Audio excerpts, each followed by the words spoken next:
Hello everyone, welcome to the NoDQ review, episode number 88, as we get closer to WrestleMania 36. Well, actually, WrestleMania 36 was apparently already taped yesterday and today, but it is scheduled to air just over a week from now. Let me introduce our moderator for tonight, Virtue. How's it going, man? Hey, what's up, Aaron? Think about this, Aaron. We are talking this time of year of a taped WrestleMania. And people are probably out there looking for spoilers. What kind of world are we living in right now? That's nuts. But how's everybody doing? This is the NoDQ review number 88. I am Virtue, and I will go around the horn to kick it off. And Jeff, you're back. So I'm going to start with you. What's up, man? Just another day here in not quite sunny and isolated Southern California. It feels like day 452. I feel like I'm in CM Punk's championship reign of the quarantine. It's been complete madness around here, but we're getting by. We're doing our thing, and I am glad to be home again here on NoDQ.com and doing the thing with the A team, if you will. That almost reminded me of The Rock when you did that. I'm glad to be home. Remember when The Rock did that against John Cena? Yes, I do remember that, and it was completely unintentional, but I'll take it. Robbie Weiss, you're back. I am back. What's going on, man?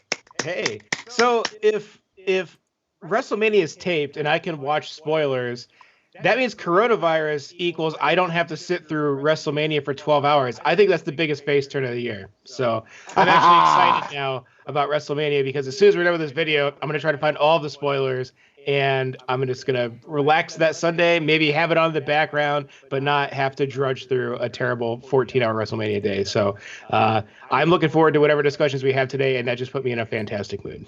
All righty. Well, thank you. Now, Aaron, spoilers here. How can this get spoiled unless moles on the inside are leaking this? Any news on your front about this situation right now? There is no news regarding spoilers, and I would be legitimately surprised if spoilers do come out. I think that, yes, it's possible somebody could leak something, but there's not that many people that are in attendance for these matches that are being taped, and if there are any spoilers out there, there's a good chance they're fake because it's going to be the word of one person, and anybody could say, oh, these are the spoilers, and they could sound convincing. Goldberg loses to Roman Reigns. Roman hits 3 spears to pin Goldberg. You're like, that sounds legitimate. Doesn't mean it is. Now, we do have a few super chats here. The first super chat of this live stream, I'm not sure what this says about how this video is going down today, but COVID-19 has sent in a $2 super chat. What you gonna do when coronavirus runs wild on you, brother? We're all going to die. Let's see. According to the U.S. statistics, 98.5% of us will easily beat it and pass through it. So I know there's still a small chance of people that this could affect and cause them to die. So this sucks. But let's hope. It's still millions of deaths. 1.2% of a population is a pretty significant number. I love how the number is almost accurate, almost identical to. Oh, go ahead, Rich. I'm sorry. That's assuming everybody gets it, Robbie. Sure. Yeah. I love how that percentage is almost exactly identical to the number of the temperature we're supposed to be to not have a fever. Just pointed it out. Now, we do have a $2 super chat from TJS, who is in the chat room participating tonight. Thank you, Tyler. Apologize? Is it an apology? He says, where is TJS? I haven't gotten any apologies on my inbox at nodqvirtue@gmail.com. So I don't know where he is. What's next? You want me to kick off the show? Yeah, let's talk about some wrestling and not coronavirus. So you started talking about WrestleMania, which, this wrestling stuff is affected by this quarantine, this coronavirus. WrestleMania was taped. They did it in 2 days. Spoilers, I hope they don't leak, because if we do watch this, I don't want to know what's going to happen. But Aaron, what's your thoughts of this 2-day Mania that they're airing now? And the fact that did they originally plan on having these WrestleManias, these past ones, air on ESPN, or did this just come about recently? So this was recent because ESPN, they have no sports to air. They need programming. So I guess a deal was reached with WWE to air some of those WrestleManias, and it's good for WWE. Gives WWE some eyeballs potentially new fans tuning in and maybe becoming fans. Although you see those WrestleManias, to me it's actually depressing to watch those WrestleManias and feel like we're not going to get that this year. So why even bother? Now, we have a $2 super chat from Psycho Jet Black, and he has a question for good old JM. He says, JM, who do you hate more, Goldberg or Brock Lesnar? Goldberg. Yep. Yeah. Not even a hesitation. Right. I don't hate Brock Lesnar. I dislike I don't anymore. I did dislike the whole part-time thing, but you know what? Being a Hulkamaniac all those years, he was a part-time champion too. Goldberg is dangerous. He's sloppy. He's out of place. He has no business in this business, period. Yep. Couldn't say it better myself. Ask Bret Hart. Yeah, exactly. So, Jeff, now, granted, Bret Hart's got a skewed view of that because are you implying he's a little bit bitter? No. What I'm saying is his whole life post 1997 has been one shitstorm after another. Let's keep that in mind also. So that's true, and that's the truth. But Jeff, what's your thoughts here on this 2-day Mania that we got to watch it 2 nights in a row? Now, again, the magic of it is gone without the live crowd and the fact that it's happening as we watch it. So what's your take on this 2-day Mania thing? Yeah, I would have been for it anyway because there was talk, and it was small talk. It was a smattering, if you will, after New Japan did their 2-day Tokyo Dome event, and there was talk about having WrestleMania become a 2-day event. I think Aaron and I talked about it when he was here in February, before this whole Corona stuff hit the fan. We were talking about, if they do 2-day WrestleMania, it's going to be the busiest 2 days in NoDQ history because it was just going to be that much traffic, that much stuff to cover. So I don't mind it so much. I do mind that they're taping it, but knowing what we know as far as the limitations that the state of Florida is imposing on them, I totally understand why they did it. So I'm not mad about that. I am disappointed if we have to have a taped no crowd Mania. That does suck. On a fan level, that sucks. Yeah, and it is what it is. Robbie, what do you think? Because you're the one, you told me you want nothing to do with these empty arena shows. So are you not going to watch WrestleMania? I have to walk that back. A bit. Okay. Because while I have not been watching Raw or SmackDown live, I've been watching the NoDQ. I'm watching Aaron Rift after every single Raw and SmackDown. Okay. And then I usually watch like YouTube videos or whatever, and I read the results. I just don't waste my time with it anymore. It's 5 hours of my life that I get back, and it's great. I've been playing Animal Crossing, actually. It's a game about nothing. It's kind of like Seinfeld. But I don't know, man. I think it could be interesting. I think the fact that it's not live is going to take it down. I was trying to think of ways that I would enjoy it. I think the only really thing I would enjoy could be like if we did a live, like a 4-person live stream of our reactions live through WrestleMania. I think that could be fun and make it interesting for me. But as of right now, I might watch it casually, have it on in the background. I don't know, man. If it was live, I wouldn't mind WrestleMania being 2 days. But 2 days of just sitting in front of it with a bland, boring audience, without a bunch of friends to talk to because we're all in lockdown. I don't know, man. Well, this brings me to another point about WrestleMania. Like, I really think that, and again, this all happened so fast. The ball was dropped by not putting this like on Fox or ESPN because, I mean, granted, they're giving the network away for free. They've always had, and Robbie dumped out for a second there, right? So we'll have to. Jeff, I want to go to you on this one. Free network access. I feel like they don't give long-term subscribers anything. It's always as if you're new, and I get that. Right, I get how businesses work, but now they're offering it free if you don't subscribe. Is that what the current plan is, and then who's going to pay $60 for a pay-per-view because they're still offering it on pay-per-view? What's going on with? Wait, they're doing it $60 for a pre-taped WrestleMania? But I mean, I heard pay-per-view. What's your thoughts here with this free network and the whole deal with pay-per-view?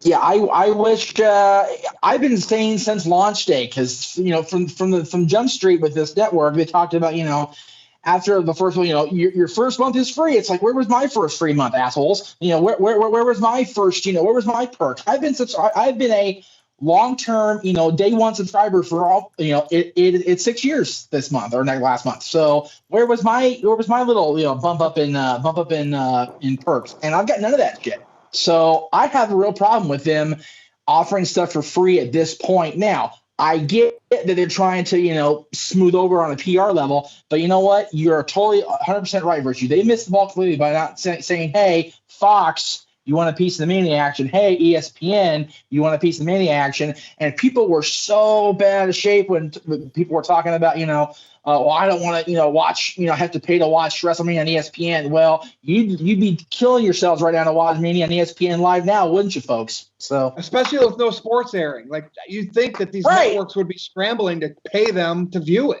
Aaron, what do you think on that, on all this? I'm totally with Jeff. I'm frustrated because I've been a network subscriber since the beginning. Now, the first year they did offer some freebies to loyal subscribers. They did offer like WWE Shop credits, so you could get some free merchandise off of WWEshop.com. But that was like 1 year into it. They haven't done jack in a good 4 years or so. So I kind of feel ripped off being a long-time subscriber. Like, where's the love for the loyal subscribers that have been with the network since day one and never canceled? I never canceled, but then again, it's my job, of course. So, of course, I'm going to have the network no matter what. We do have a few super chats here. Let me get to these real quick. TR Sega with a 200, I believe, yen. I never know what the Y symbol is. He says, will WWE cut wrestlers' pay because of the 2-day Mania? That's a good question. I would think that the wrestlers will be paid whatever they were going to be paid at Tampa, regardless. I hope they don't get a pay cut. That would really suck, and it's not right to punish the wrestlers for something that's out of their control. Now, according to Braun Strowman, and we'll talk to him later, apparently Strowman's not getting paid when he's not working. So who knows what the situation is, and who knows if what Strowman is saying is accurate or not. But we'll talk more about Strowman in a few minutes here. And OG85 with a $2 super chat says, do you think WrestleMania 36 will have some big, memorable moments? We did have somebody in the chat room earlier mention that Drew McIntyre might not win the title and Roman Reigns might not win the title. And I could see WWE maybe changing some of the finishes and not going with big title changes because of the circumstances. And that person also mentioned maybe they'll wait until WWE can do a show with a live crowd before having Drew McIntyre win the title. So would not shock me if Brock retains. Honestly, it would not shock me if Goldberg retains and WWE just waits until things get back to normal to do those title changes. And we do have a $5 super chat from Big G. He says, just wanted to give a shout out to my boys, Aaron, Virtue, Jeff, and Robbie. Thank you for that, Big G. Big G? Mike D just sent in a super chat, so we'll do his and then we'll let Robbie talk for a bit. Mike D with a $5 super chat. He says, did you see WrestleVotes tweet before? Very interesting. Yeah, WrestleVotes did the eye emoji, which is supposed to be like something shocking. And according to WrestleVotes, that person has some inside information but isn't going to give it out. So who knows? I mean, there's always a possibility WrestleMania spoilers will come out, but you'll never know if they're legitimate or not because anybody could make up spoilers and nobody's there in the building to, at least fans are not there to confirm or deny any of these so-called spoilers. But anyways, Robbie, let's get to your thoughts on the network and what's going on with that and what we talked about with possible title changes, or will WWE do anything major with WrestleMania? They don't have to. This is already the most memorable WrestleMania in modern history because of the circumstances. This will always be looked back as the WrestleMania that was done with no fans. And like I said, they're already going to be making Behind a Titantron or whatever the hell they actually show of their struggles and how Vince did all this charity work during coronavirus and how all the wrestlers came together to overcome this great thing to put on a show for people at home that needed entertained. You know what I mean? Like that's where it's going. Exactly. Yep. Yeah. If they don't have arms like Hulk Hogan from patting themselves on the back, I don't know what they have. As for not getting the network for free, I don't care. I've worked in cellular most of my life. I deal with basically large businesses now, but if you're a new customer to a cell phone company, you're going to get a lot of perks, a lot of benefits. If we already have you, we don't care about you, and we hope you leave to come back later as a new activation. So I think the network's kind of like that. All right, OG85 has a $2 super chat. Says, maybe WWE will have a WrestleMania-like show in Saudi Arabia. Well, I think that all depends. They already do. Yeah, pretty much. Every show they've done is WrestleMania-like. I think that we might not get another Saudi Arabia show until the end of the year. I don't even think one was scheduled, but I think it's unlikely they do one like in May or June as they did last year and the year before. Oh, and Nelson Moreno also sent in a $2 super chat. Thank you guys for the super chats. He says, will there be day 1 and day 2 WrestleMania No DQ reviews? And I will be doing my live streaming recap each night. We are going to do one video, though, for the predictions. Although if they do announce different night lineups, maybe we could separate the videos. We'll have to wait and see how things go. But if they don't do that and they don't tell us what's on which night by Tuesday, we're just going to do everything Tuesday at 7 Eastern. Oh, we got a $10 super chat from Jordan Smith. Jordan Smith, thank you very much. He says, any idea how long WrestleMania will be each night? 3 hours each night with no kickoff shows. Also at a loss for words after seeing part 2 of the Chris Benoit tragedy on Vice. Virtue, I do believe we're going to be talking about that in just a minute here. With 8, I think it's going to be 8 matches per night. That's what I've heard, which would be, 3 to 4 hour show. And I think to go off of what was said earlier, if this goes over well and it gets good feedback from fans, I could see WWE making WrestleMania a permanent 2-night event. I think it's better anyways. I would much prefer that. Virtue, anything else you want to add before we move to the next topic? No, we just probably have to cancel our subscription and use a different email and maybe a different credit card. That's how we get our free perks. Real quick, though, the 2-day thing opens up something I think is important to note, is that gives each brand's champion their respective curtain call of the show. So then we don't have people bitching about the Raw title or the SmackDown title. I guess whoever goes on Sunday night will be considered the more important act, right? But at least the end of every show could be closed out with that brand's top angle. I guess that's something to take away from it. And I'm really surprised they just didn't do one night of Mania, just make it, however long they want to, but do an NXT Saturday night. That was kind of strange. But anyway, I digress. Let's talk about the Benoit documentary on Vice. Man, I know, Robbie, you didn't watch it, but that's okay. I haven't watched it yet. You got to watch it. I finally watched it today. And look, I've studied this. I've listened to the wrestlers' interviews. Yep. He did an unspeakable, heinous crime. But the fact is, they did do tests on his brain. He had CTE. He was known to have testosterone. You will never know if he was capable of murdering somebody 5, 10, 20 years prior to this, during his whole life. The fact that he did it when he did it, but I still can't not respect what he did in the ring because of this tragedy, knowing that he had these brain issues that most likely caused him to do what he did. And that's where the people that want nothing to do with him can't separate that. Look, if he didn't have these so-called brain issues that were tested on autopsy, Chris Nowinski, he had a team. They did a lot of stuff that proved this. I would say, God, I can't even remember his career now. It was just sick what he did. This is just the most diverse or polar end. I don't know I want to know what our team right here is on, because this is controversial. I personally want to remember Benoit's in-ring career, but I stop at everything he did that fateful night, because it's nuts. Robbie, I'll start with you on this. I know you didn't watch a documentary, but I know you know. I've watched so many hours of people talking about it. Yes. I've seen this, since it happened, because I was probably 16 when it happened. I was pretty influential. I agree with you, Virtue. I do not think Chris Benoit should be blackballed for his past accomplishments. And I'll tell you why.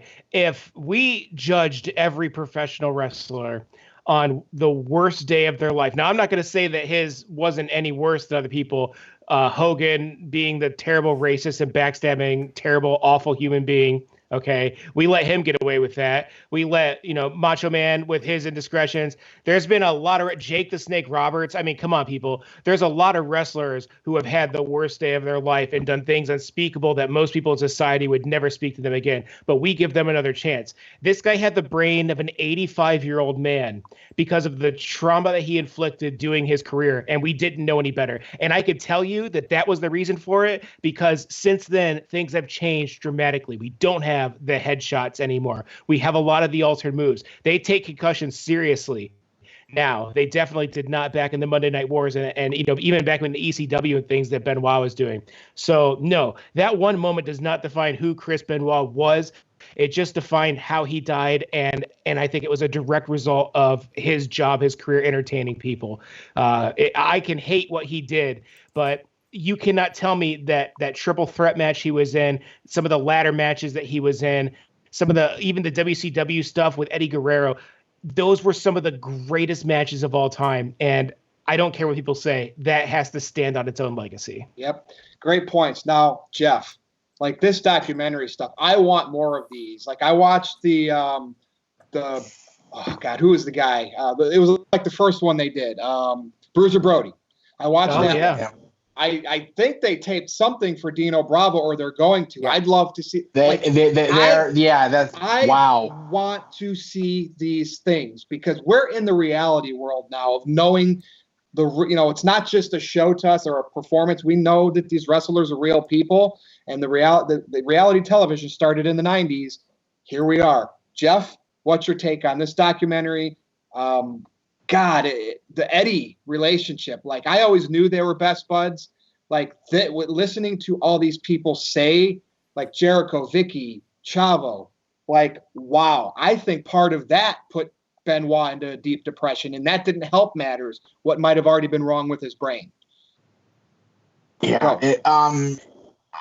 I think it's safe to say that nobody's podcasting career is more closely related to Chris Benoit's story than mine, because I remember Talk Wrestling's first episode, that 13-year odyssey for me as well, and going back and watching all these. I know I'm phrasing again, a stupid camera. I'm going back and doing these, watching these videos and watching this documentary. I am just I made the mistake of watching them in the middle of the night, which was wrong idea, horrible idea. Don't ever do that to yourself. I knew how close Chris and Eddie were. I didn't know it was that close, like you said, Virtue. It was gut wrenching to Vicky's reaction to Chris's passing. Just completely wrecked the hell out of me. It was awful. And there was a point made earlier that.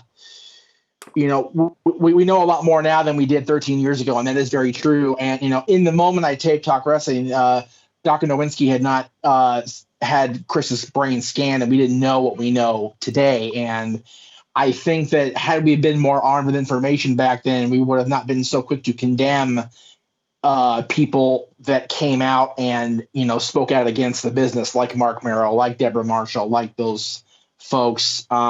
They were as misinformed as the rest of us. They were just grasping at something to cling to for answers, I guess, in their own state of mind, their own frame of mind. It's horrible, and the show's called Dark Side of the Ring. That is probably the darkest chapter in our business's history. I can't think of an argument against it. Somebody, I think it was you, Virtue, mentioned Dino Bravo. I cannot wait to see the Dino Bravo story, because what you've read over the last 25 years or 27 years is just unbelievable what happened to him. And I also am curious why our fearless leader wasn't asked about Herb Abrams' story. Yeah, I wasn't. I am looking forward to that. I find that very amusing, so. Yeah, I never got contacted, and my dad did work for Herb Abrams, but that's going to be an interesting one for sure. I definitely want to see Herb's story, because we know I know her story. Yeah, for those of you that don't know, Herb Abrams ran the Universal Wrestling Federation in the early 90s, and the guy, let's just say any money he got basically went up his nose, and I'll leave it at that. Now, he was a very interesting personality for sure. Yeah. Well, thank you for that input, Jeff. Now, Aaron, on to you about this documentary here. All right, so we do have a few super chats here to get through. First of all, COVID-19 is back. Says Chris Benoit is a good man. And Ken Terminated by Google says COVID is Mo Camera. Would not shock me. Notice COVID-19 and Mo Camera are not at the same place at the same time. And Ken Terminated by Google sent in a $5 super chat. Thank you, Ken.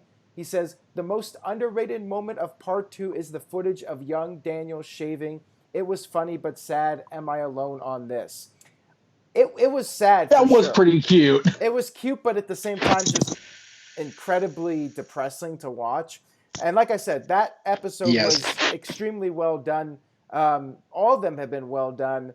And I'm looking forward to what is to come with Dark Side of the Ring. This is going to be an interesting season. Again, if you haven't seen it, I highly recommend it.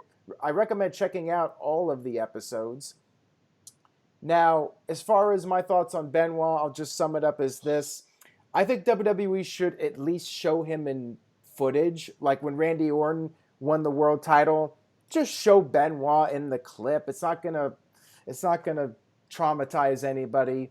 You don't have to put the guy in the Hall of Fame, and I don't think he should go into the Hall of Fame, but you could show a Chris Benoit match every now and then. You could replay. Did they remove the main event from 20 on the network completely? No, it's still there. It's still there.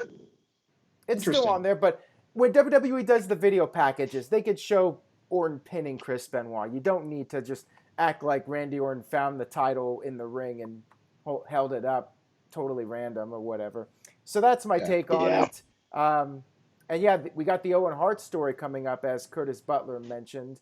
Somebody in the chat room mentioned, I think it was on the screen, Brett got a picture. He wasn't mentioned once in the entire, whatever it was, 2 or 4 hour, whatever it was, Benoit story. I found that very bullshitty. The fact that Brett wasn't mentioned once, but maybe they're saving him for Owen is why. Yeah, they could be. Again, they have a lot of things they have to edit into their shows too. So who knows why they do what they do? Right. But they do a good job. From what Daniel Benoit said, the report I read on the site, Aaron, was that David, was asked who he wanted involved, and he mentioned Jericho and Chavo and Vicky and Nancy's sister, which I found that so heartwarming that Nancy's sister and David were able to come together after all those years. That made me cry happy tears. Yeah, that was as much of a positive ending as you were going to get to that documentary. Now, I did have a question here from somebody regarding what were some good episodes to watch. The Bruiser Brody one I really liked. I liked the Randy Savage and Elizabeth one. And Virtue, any of them that you would recommend that you really enjoyed? No, the ones you just did so far. I actually have to watch the couple other ones they did, but I'm looking. Montreal Screwjob was good. The one about Montreal was good. The one about Gino Hernandez I didn't know a lot of that stuff. That was pretty interesting. The Dino Bravo one. I'm waiting for that one. I cannot wait for the Dino Bravo one. Oh my goodness. Yeah, crazy. Yes. Yes. Well, all right, good discussion on that. So, what do you think, NoDQ Galaxy? I mean, you vote. What do we vote on Benoit every year for? What is he in the NoDQ Hall of Fame? No, or not yet? He actually wasn't in the category last year, was he? No. Yeah. But I mean, it's for the first time. It is what it is, and like I said, his brain was messed up. People, that's a fact at this point. So, let's talk about Braun Strowman and the backlash from indie wrestlers. He went out and said to indie wrestlers, "Quit e-begging for money. Quit putting up GoFundMe's because you can't work. If you can't make it in the business, quit. Go get a real job." Now, of course, Braun Strowman really didn't do much. I mean, yeah, he could have said he got in his car and went to Florida. Dude, he had a one-way ticket to the Performance Center. I don't remember Braun working indies and doing all this stuff. Why? Because of his size. So, Braun, it was easier for you. I think indie wrestlers should do whatever they need to. Look, the wrestling business is a carnival business. You pedal down the midway.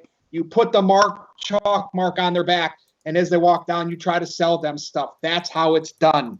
Your fans don't have to buy what they don't want to buy. So any indie wrestlers that are trying to make a living, by any means necessary, I'm fine with it. Strowman's just using his WWE bully ways because he has it made. I want to know everybody's thoughts on this. Aaron, go.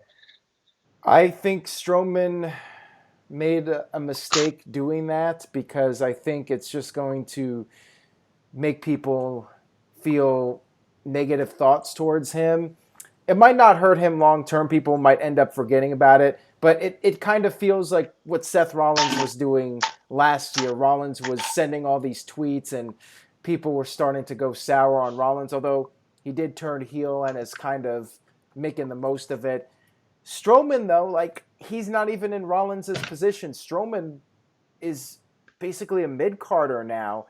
And yeah, like you said, Virtue, it's the size that got him noticed by WWE. He did not have to grind on the indies like a lot of these guys to make it.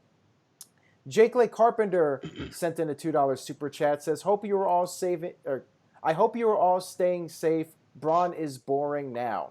Yeah, WWE just dropped the ball with Strowman. But yeah, if Strowman was doing more, then I would say that, maybe that could be to his advantage. Give him some attention like with Rollins. But since he's kind of just in the mid card and not doing much of anything, like, I think doing this might just do more damage than if he was actually a top tier guy. Because if he was top tier, then WWE would be like, okay, we're just going to try to overlook this. But since he is not a focal point right now, WWE could be, well, you're making the company look bad by saying this, so we're just not going to use you for a while. So I think Strowman's maybe gonna regret those comments, and he hasn't deleted them yet. So yeah, I don't know what else to say about that one. Robbie, what do you think? Yeah.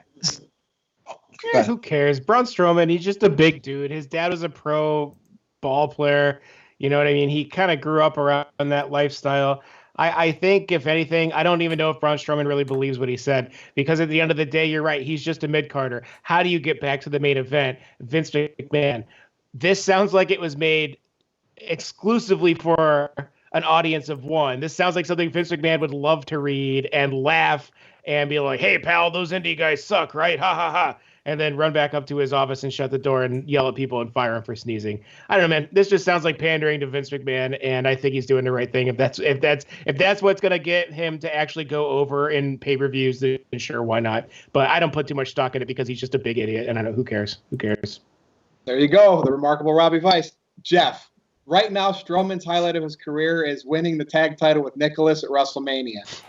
Oh wait, yes. Was it? Is that? Yeah, that's a highlight. I mean. Yeah, and that's somebody in the chat room asked if we agree that he's a failed experiment. Oh, there's no question. He's definitely one of the more recent colossal screw up. He's Ryback, but at least he's got, at least up until these little comments came out, at least he's got enough tact to not be a dick about stuff going forward. Ryback just keeps shooting stuff in the foot every 5 minutes with these stupid posts he makes. So. But Braun, I like Braun. I liked Braun with the Wyatts. I like Braun as the character's being presented. But the way they're booking him, the way they've presented him since he broke away, since he fell out of the quote-unquote main event picture, has been just one big giant train wreck. And the fact of the matter is, the whole point that I saw of that feud with Sammy and Cesaro and Shinsuke against him was supposed to be Sammy getting his comeuppance. And instead, Sammy pins him in the middle of the ring after the handicap match. It was like, who, a classic presentation, who booked this shit? It's just bad. So I get that Vince is high on the guy, but if you're high on the guy, don't have, the Ginger Ninja beat you. That's terrible. Right. So now, I don't know what they've done with him. TR Sega with a 200, is it yen? I keep asking the question every time. A 200 something. Does Braun Strowman realize he's an independent contractor? Virtue, your thoughts? Okay. Well, I don't know. Did he say independent contractor in one of his tweets? Because remember, or something, or Instagrams, because he said he wasn't getting paid right now? Or he mentioned independent. He just said he's not getting paid, but I mean, wrestlers have downside guarantees. So if they don't work, they still get paid their downside. I don't understand that comment. Yeah, that was weird to me. He's taking a shot at the indies for some reason, unless, I mean, he here's the deal. He knows if he was gone from WWE, AEW would take him, because look what they are doing right now. There's certain people that don't want old WWE wrestlers to come in. That's the way the business has always worked, and we're going to talk about Brodie Lee soon, because in some instances it can be great TV if you pluck somebody over and let them say certain things. So maybe Braun's just positioning himself to be, to get attention over in AEW, to be a heel. So he's starting this by pissing indie guys off that, I mean, who knows? We'll have to see what happens here. But he's still employed by WWE as we speak. All right. Now, Ken Terminated by Google just sent in a $5 super chat. Thank you for that, Ken. He says, did you guys remember when TJS saw Strowman as the next Hogan by his following? just like Goldberg and Reigns. I am just indifferent with Strowman. I felt Strowman had potential to be WWE's top guy. I think we all did. But once Strowman lost to Brock, it was like when Ryback lost to CM Punk in Hell in a Cell. It basically it stalled the momentum of Strowman. Maybe he could have recovered from it, but then he had that match with Nicholas, as Virtue mentioned, and doing all these stupid things. And yeah, I don't know. Yeah, as Bruce points out, Braun just signed this big contract. So even if the guy wasn't getting paid, like if WWE decided to freeze payments because guys are not working due to the coronavirus, like Strowman's got to be extremely well off. Like this guy's not struggling for money, and he's not going to be anytime soon. This guy could probably take a year off, and it would be a tiny dent in his bank account. But anyways, Virtue, go ahead.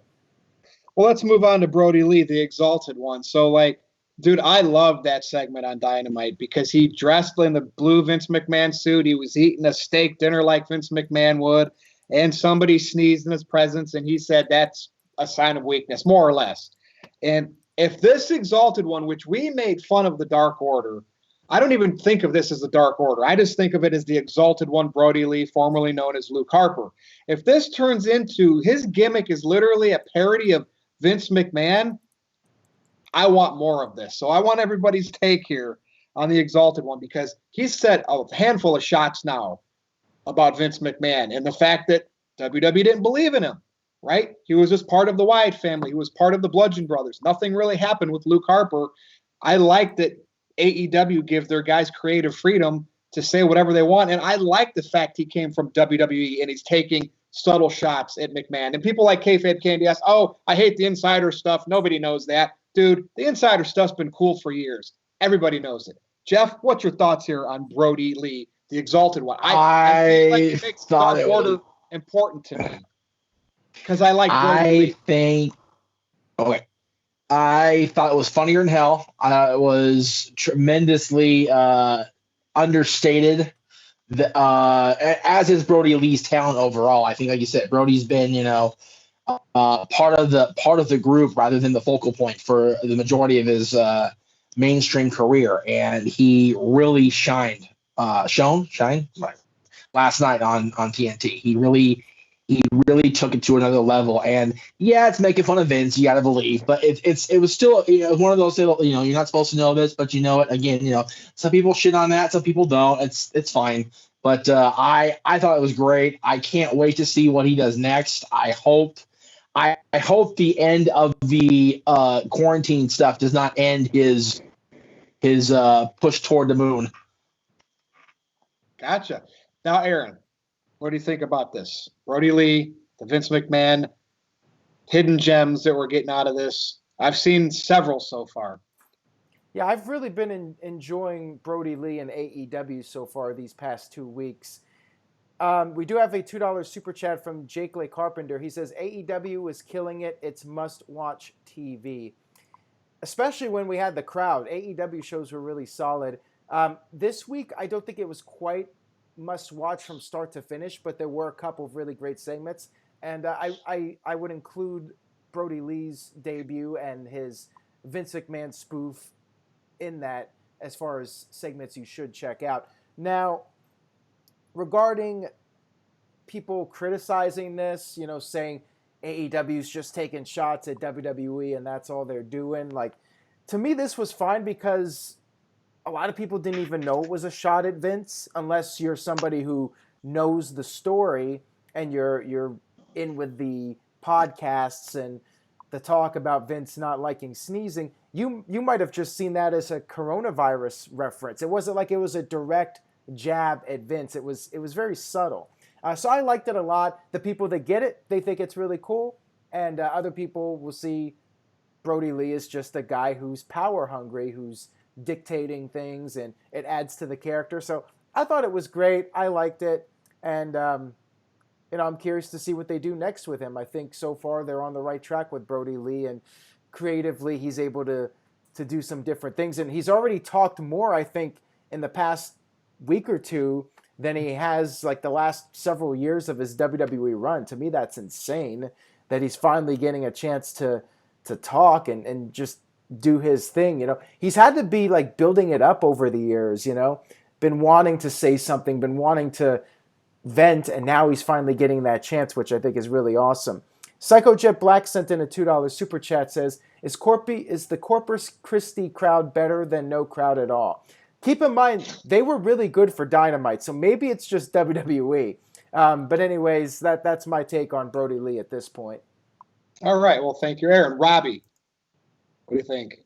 It was fine. I mean, the Vince stuff is good for this week. I don't know how much longevity that'll have in the long run. I want to be honest with you. I'm a big fan of Brodie Lee, Luke Harper, whatever you want to call him. I think the Dark Order sucks. I think the gimmicks just played out. I think it's stupid. I think Evil Uno's stupid. I think his interactions on Twitter are I don't like it. I don't want him to have anything to do with it. I want him to kick everyone else in the Dark Order out and actually recruit like real wrestlers and people that I can believe that would be in a faction and dangerous, not someone that looks like me that put on an S&M mask. Maybe because he's being Vince McMahon, that's where this is going to go. Yeah, I mean, it might. I'd love that. That'd be great. I love the guy. It's like the opposite of WWE. It's where I love the character WWE. Actually, no, it's the same. Love the guy. I hate the character. The Exalted One stuff, I think it's interesting. I was entertained with this segment. I don't know how much longevity it has with the Dark Order. I still don't want to see the Dark Order in any capacity on my TV. Okay, well, there you have it from the remarkable Robbie Weiss, smartest guy in the room. Mostly. All right. Well, speaking of Dynamite, so like I always do, I can't go through a day without getting people pissed on Twitter. I absolutely love it. By the way, follow me at NoDQ_virtue. So if you dare, aired last night, and we got to see the Broken Universe with Vanguard, Jericho cutting a promo on Vanguard 1, the whole teleporting with the, cheesy editing. Look, for the people that say this sucks or it's past its prime, that's because all you want is wrestling, a winner and a loser. That's all you want is that thrill of victory and the agony of defeat. You're a small percentage. That's why wrestling audiences are shrinking. But the things like Matt Hardy, TNA didn't have traction. They were already kind of dead in the water when that broke. They couldn't spread that to the masses. WWE, Vince McMahon wanted nothing to do with that because he didn't understand it. So that's why the Broken Universe isn't bigger than it is. But people get it. And casual fans would be like, what the hell is this? This is something like out of sci-fi. It's cool. Drones are a thing these days, right? Vanguard one's a character. People like this stuff. And so I'm glad AEW is doing it. No, it's not past its expiration date. No, it's not old. Matt Hardy never has had this chance to put it on a big stage because WWE basically nixed it and bastardized it. TNA was too small. So I love the fact. And if Jericho's doing it, if Jericho thought something was shitty, he would say, no, we can't do this, Matt. But Jericho's doing it. So this is brilliant, broken brilliance. I love it. This is Shakespearean. So, Jeff, what's your thoughts here? I absolutely love the Broken Universe. And I don't want to see it drugged down into the ground forever, but I feel that it needs to happen one more time, and AEW is the perfect place for it. Well, let me say, first of all, thank you for the shout out, Ken Terminated by Google. I appreciate that. Aaron will do the whole thing, and I'm sure because that's his gig. I loved every part of Dynamite in general. I thought the whole show was great last night. I think I haven't watched NXT yet. Let me just state that for the record. I've not seen all of NXT because stuff got in the way last night. I was busy. We had a YouTube TV problem last night, actually, here at the house. But I loved the segment with Matt and Chris. I think, again, both those guys, just when you think that both Chris Jericho and Matt Hardy are hitting the point of irrelevancy, last night happens. And it's like these guys are just tearing it up. Matt's broken brilliance is brilliant. I think it's a really, really underdeveloped character in WWE, and I hope that I almost said Impact. I hope AEW allows him to take it further than even Impact did when they did. I think Jeff crossing over, if he does, will be awesome for him too. We'll see if he stays in WWE long term. Doubt it, but we'll see. And Jericho's Jericho. People, You're either going to crap on Chris Jericho or you're going to love on Chris Jericho. There's not a whole lot of wiggle room there, unfortunately. And I love every bit of Chris Jericho's presentation. I have been a fan of his entire career, and he's a first ballot Hall of Famer in any company he works for. So, they're both great. And awesome segment. People that are saying Matt Hardy's over the top with this and the chomping of the teeth and dude, what the heck was the Ultimate Warrior in the late 80s, early 90s? He was like crazy, just like Matt Hardy. And Warrior, for a short period of time, drew Vince McMahon money enough to where they put the title on him over Hogan. Yeah, he had some issues in real life, and especially with Vince McMahon and holding checkbooks hostage. But kookiness in wrestling is needed. It's good. Does it have to be the whole show? No. Robbie Vice. It was great. It was the best part of the show. I don't know. I think it's Damascus is what he's calling the entity that resides in him now, is the most violent. And he has the red flare in his hair. The teleportation. He knew the real Judas. He knew the real Judas. That's right. Yeah. I liked him teleporting around. I thought it's okay. It's like the Undertaker, right? If you would have given Val Venus the Undertaker gimmick, he may have done something with it for a week or two, but he would not have had the career that Mark Calloway did.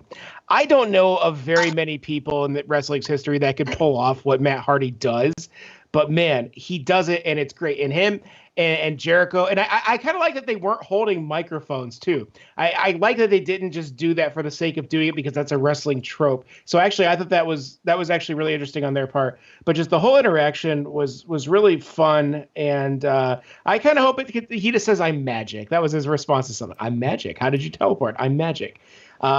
I can't wait to see more of it. I think in front of a live crowd, it would have been great. But the fact that they're doing the cheesy stuff like the teleportation, from everything I've been told by the AEW cult fans who are just absolutely crazy, they can do no wrong. And these are the people that are now criticizing things just as I'm coming around to like it. So I don't really know. I think people just want to complain for the sake of complaining. Well, and Aaron, thank you, Robbie. Here's the negativity I see on this. Oh, the Broken Universe failed in TNA. It failed in WWE. It's not a draw.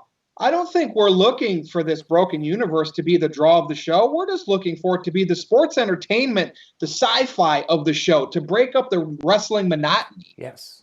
What do you think? I agree. I like it because it adds something different to the show. And as you mentioned earlier, it did feel like a play. You mentioned Shakespeare. The only negative to me was that it did come off like two guys rehearsing for a play, but I still thought it was really cool. I love the Vanguard Jericho interaction there, and I think Matt Hardy and Jericho just played off each other so well that it was fun, and wrestling is supposed to be fun, and I was entertained, and guess what? I was forgetting about the world going crazy. So I got into that moment, I was entertained, and that's ultimately what AEW is trying to accomplish. Now, Adrian sent in a $2 super chat, says, "Stay safe, lads." You as well, Adrian. Thank you for tuning in. Ken Terminated by Google says, "Thank you, Meacham, for responding to my typing dog."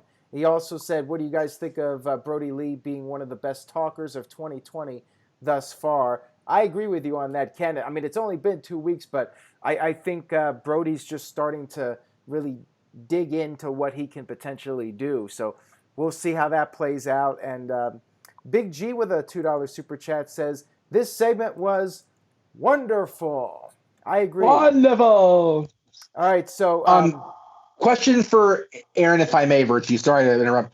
Aaron, you and I started doing these crazy things, these crazy audio video shows just after TNA started. And Virtue said something that really caught my attention. The Matt Hardy stuff is the sports entertainment side, the non-wrestling side that we tune in for. The WWE is severely lacking in. I think the alternative that TNA presented in 2002 was it was straight up wrestling, and that's all it was. And when they tried to do the sports entertainment stuff, they fell flat on their ass. AEW is doing the Young Bucks 5-star matches with the Matt Hardy sports entertainment stuff, with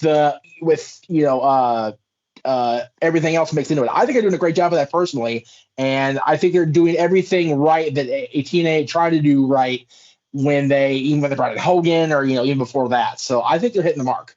Right, Yeah, and would you agree? Or yeah, I mean, ultimately, it's good for AEW to be an alternative, and I think they are. And the thing is, too, I feel like AEW is doing it well. They're taking things that people like and putting it on TV. The problem with WWE is things get shoved down our throats and people complain, and WWE doesn't drop it. They're just stubborn about doing what they want to do, and the fans are gonna That's take true, it. because they ended the Nightmare Collective in AEW, Yep. whereas that Lana and Rusev crap was like 8 months later. It finally ended. So, And at least in the Dark Order, they addressed the bad punches, the missed punches. They said, oh, for sure. I mean, yeah. But and putting Brodie Lee in there at least makes it interesting. It could have been somebody completely bad. You know what I mean? I look at it this way. It's like gas station spaghetti. If you take the gas station spaghetti that no one wants to eat, but you put some really fresh Parmesan cheese and some roasted garlic in it, like Matt Hardy, it's edible. I still don't want to eat it, but if I have to, I'm at least glad it has a little bit of that extra seasoning. Brodie Lee, Matt Hardy, whoever they ended up putting in there, which was Brodie Lee, of course. But AEW is the gas station spaghetti. WWE is more of that gas station chicken sandwich. It's been there for a couple days. Right. Yeah. Or it's 1 a.m. and you're like, is it worth it? And you just is it really worth it? Do I really want to die at this gas station right now? Like, really, Yeah. Or if you guys have seen the Simpsons episode with Apu getting fired, where the hot dog falls on the ground and then he picks it up and puts it back on the rack. That's pretty much WWE. It's that dirty, disgusting hot dog that looks appetizing, but then you eat it and realize, well, it sucks. And it's been under the counter for 6 months. Yeah, and Psycho. Is my camera freezing more than everybody else's, or is it just me? Yeah, it's been pretty bad, Jeff. But we're this is live. People give you massive shit in the chat room for it. So yeah, it's been a little glitchy. We'll have to see if we can tweak that for future streams. Psycho Jet Black with a $2 super chat says wrestling should add more sci-fi and fantasy element. I agree. Look at Kane, Undertaker. Some of the best characters in wrestling have been, comic book like, and that's what Matt Hardy Brood was the coolest thing of the Attitude Era before they spoke was the Brood. Oh, Kayfabe Candy Ass is here. He says he gave up wrestling for Lent. That's why he hasn't been in the chat room much. There you go. So you gave up me too, Kayfabe, you son of a bitch.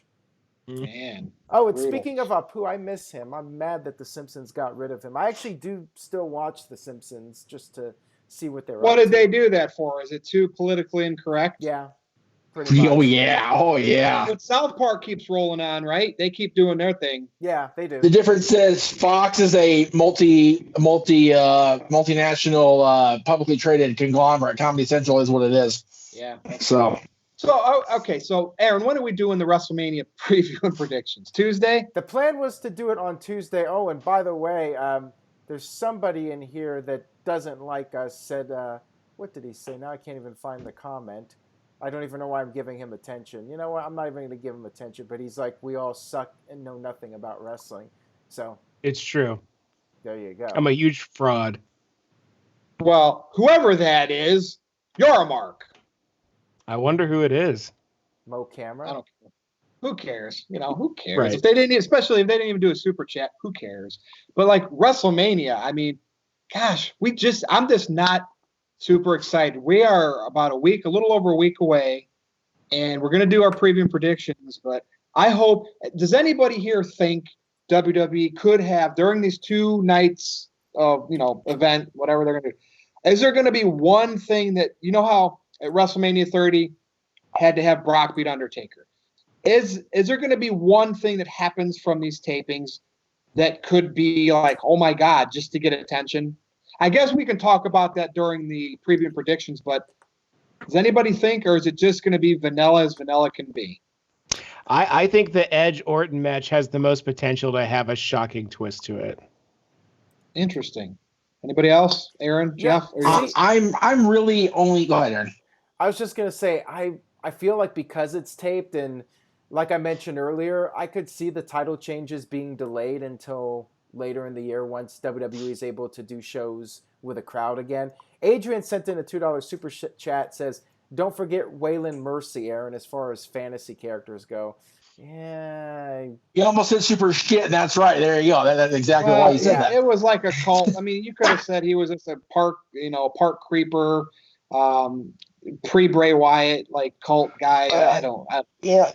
JR said it best. Danny Spivey, God bless him. He was so beat up by it and so just completely out of his damn mind. It was like, whatever, Danny, just go. Early Mankind.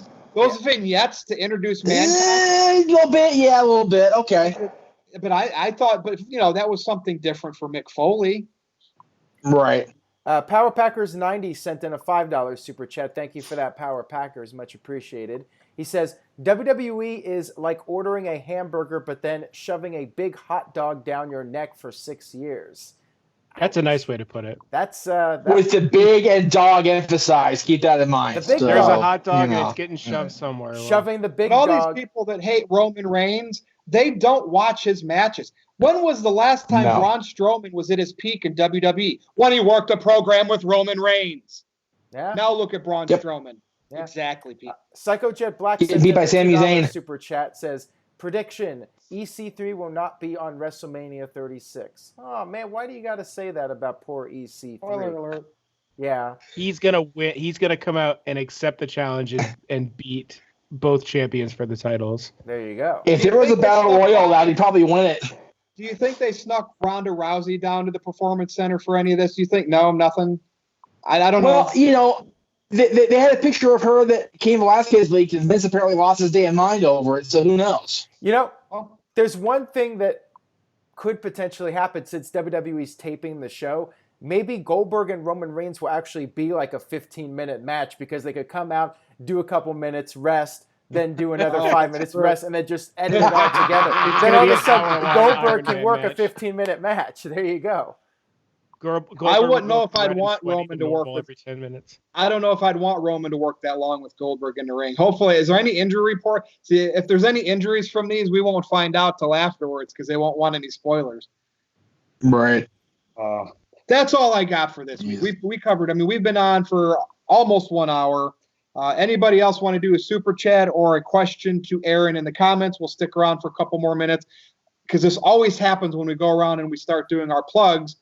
The show continues. So I will go real slow. I will start with Robbie Vice. Go ahead and start your plugs. Follow me on Twitter, guys, at NoDQ Vice. Banter with me. Tell me, am I the smartest guy in the room? I am. Spoiler alert. That's a Paul Heyman spoiler right there. And that's it. It was a fun conversation. And hopefully we get a couple more super chats and questions so the show doesn't end early. But it was fun, guys. Thank you, Robbie. Hey, and TGS, do your plugs. Oh, I'm sorry. Oh, you're not on the show. I'm waiting for an apology. Jeff Meacham, the West Coast professor. Go for it. I meant to give Aaron a new screen capture for my screenshot, but I'll do that for next week's show.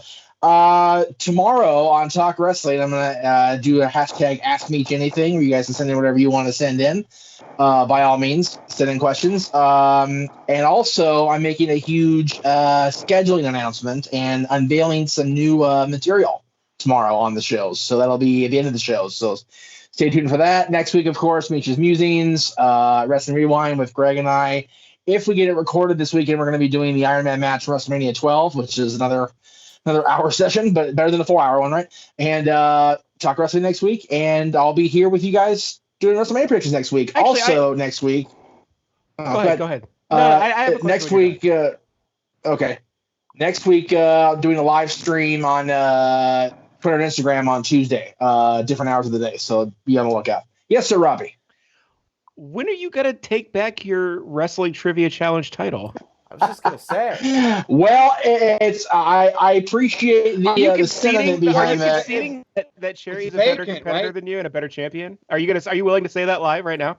I am willing to say that live right now. Greg and I had an epic hour-long encounter last week. Last week. It feels like last week. Last year at WrestleMania season, Aaron hosted it, and we were all pretty exhausted after it was over. And we ended up going an hour, and he won. He beat me fair and square. And I fully endorse him as the champion, and we are currently trying to work out scheduling where he's available and the challenger's available. And with this COVID thing, it's going to happen a lot sooner than you think. You need to hopefully. coach his next challenger, though. So he hasn't defended it in a year, so wouldn't it become vacant and he's got to win a tournament again? There's your idea. Howard Finkel. I'm just saying. Health? Howard Finkel. No, he's not. He's not. Oh, that's the one guy that would really give Greg Cherry a great challenge. Well, besides there are some people in my circle of friends that I have told them to their face, you could give Greg a run for your money, and they're too much of a chicken shit to step up. So they just won't do it. Gotcha. So I tried. I tried. Thank you for being on the review. Aaron, you got some super chats, and you can go ahead and close it before you pass it to me. Well, I'll wait to close it here because we do have a few more topics to keep us on. So Keith Johnson with a $2 super chat. Thank you, Keith. He says, Benoit Darkseid was sad, so was the Von Erichs. Yeah, the Von Erichs one is another one I would recommend checking out.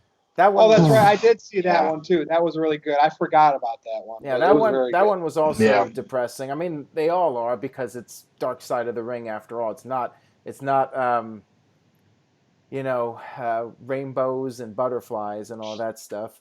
Puppy dogs and smiley faces.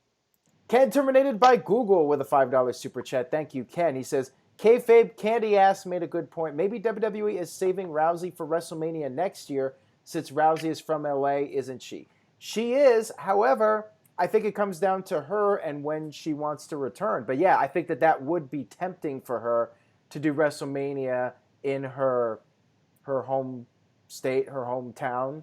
I could definitely see that as a possibility for next year. And when we go around here, we can get your guys' opinion on Rousey, like if you think that's a possibility. Psycho Jet Black with a $2 super chat says, who would win in a street fight, TJS or Jeff Meacham? It says fist fight, so the answer is me. Yeah, probably, although maybe TJS is younger, and that might give him a little bit more stamina. I don't know. But I think Jeff would probably win. Jeff can throw a good punch. If it goes any length of time, my ass is slogging down and I'm passing out from exhaustion. But in a fist fight, good night. The only way TGS would win is if he was a luggage compartment on an airplane. Exactly. Ooh. Which he's not. So I go Jeff. All right. There you go. Mike D sent in a $5 super chat. Thank you, Mike D. He says, what would happen if all the wrestlers went on strike and did not do WrestleMania because rumors are all the wrestlers are not happy at all? With WWE, AEW presents WrestleMania. WWE would not be in a good position, obviously, but it's highly unlikely. Because one guy could do it and then he is no longer used again. There's always going to be guys that will be willing to step up and work for WWE. So if you don't do your job, next they just bring in a new guy. So yeah, I don't think all of them would get together and do that. Even think about the Montreal screw job. So many people were pissed about Brett getting screwed. And yes, Mick Foley did sit out Raw, but he came back the next night for the Raw taping on Tuesday. So all these guys that said, I'm not working for Vince anymore. I'm done with this. I'm siding by Brett. Rick Rude left and Mick Foley took a night off. But other than that, everyone pretty much showed up to work. Crush left, but who gives a shit about Crush? All due respect, R.I.P. Crush. Extreme Mayhem does. Yeah, there you go. He wasn't even on that. He away, so yeah. All right, so 200. Rest in peace, Brian. 200 whatever from TR Sega to the panel. Who is the cutest female wrestler? We'll go around, then I'll read the other super chats. So, Virtue, anything I just said you want to add to, and cutest female wrestler? Kairi Sane. I'm going to say it 3 times because that's who it is. All right. Robbie. Alexa Bliss. I agree Not on a bad that. answer. Jeff, what do you think? Alexa Bliss, no question of that. She's a little cutie pie. Already with a $2 super chat. Nice. And I froze, of course, so I look like a complete douchebag and a creepo there. That worked out. Remember that one stream where you just froze and it was just your face was there frozen and you had disappeared? Yeah, that was awful. Already with a $2 super chat says, nice to see you guys live. Well, thank you very much for that already. We do appreciate that. No one's sneezing and coughing either. Yeah. And remember, if you guys do have to cough into your arm. Do not pull a Joe Biden and cough like this. Especially after Dumbass. you say you have no symptoms of the coronavirus, and then you proceed to Right. cough into your hand. Big G with a $5 super chat. And Michael Wayne agrees, Alexa Bliss. Big G with a $5 super chat says, that was a burn. TGS might need some tissues after that.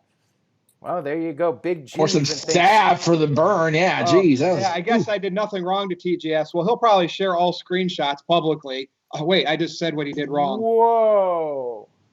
This is like I said,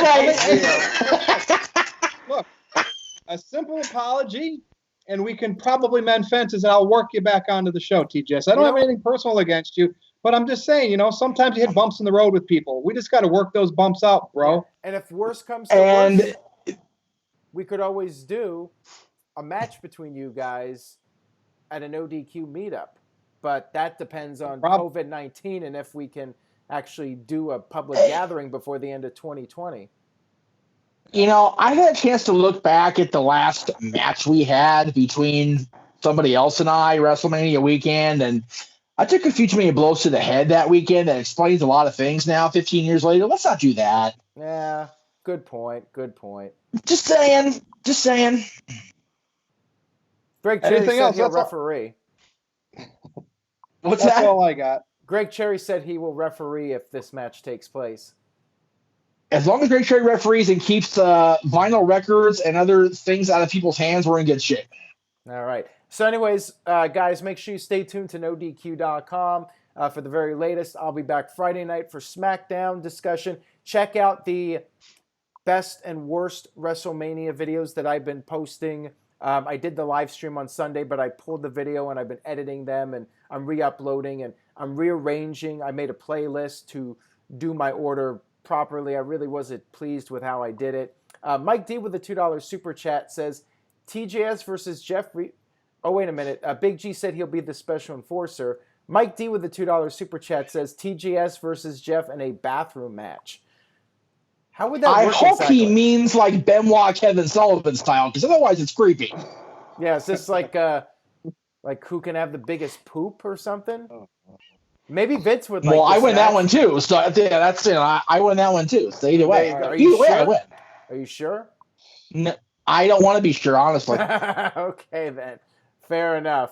All right. How did TGS become such a big discussion? Aaron, anything left? I have no idea. I don't know. The Virtue's mad because TGS has gotten way too much airtime on this live stream. Thankfully, we're at the end here, so people tuning out, they're like, all right, I heard enough. Next week, we'll be back to normal. Anyways, that's all I got for tonight. Thank you guys so much for tuning in. Hope you were entertained by all the shenanigans tonight. Kayfabe Candy Ass says poop on a pole match. Well, that's why I laughed. I'm glad somebody else saw besides me. Vince Russo would approve, right, Virtue? That's right. Russo approved of that stuff. Even there you go.